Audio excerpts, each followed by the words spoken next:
बाबा पीछवर वाहो मलिया बसतु है मौरा गुछैयन मोल रे।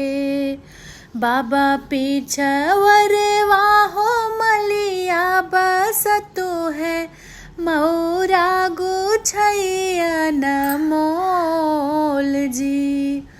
मौरा पहिनी दुल्हे गए ससुररिया सासू जे पूछे क बात हो। मौरा पहिनी भैया गए ससुररिया सासू जे पूछे क बात हो। कैसन के दुल्हे तोहरे पापा से चाचा अरे कैसन है छोट भाई हो। कैसन के दुल्हे तोहरे पापा से चाचा कैसन है छोट भाई हो। सन दुल्हे तोहरा सग बहनोइया जैसी सोहेला बरात हो।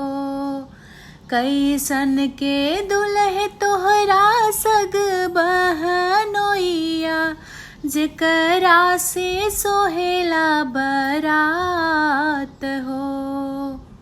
यारी पगड़ी बांधे पापा से चाचा अर छेला उमर छोट भाई हो।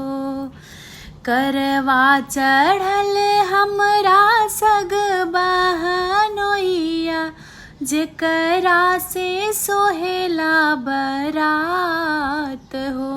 करवा चढ़ल आवे सग बहनोइया जेकरा से सोहेला बरात हो।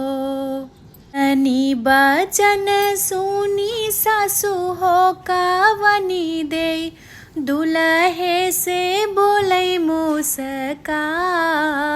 हो। इतनी बचन सुनी सासू हो कवनी दे दुल्हे से बोली मुस्काई हो।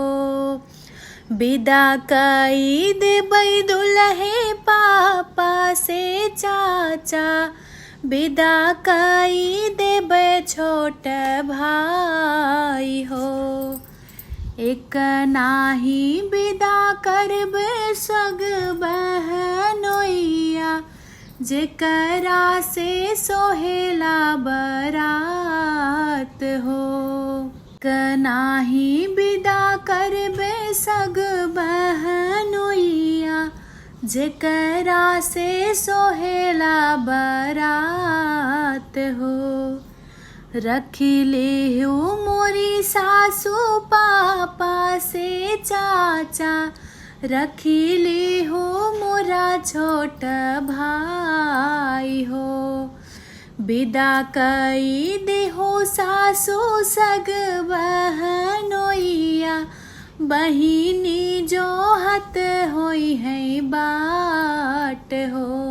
कई देहो सासू मोरा बहनोइया दीदी लखत होई है बाट हो।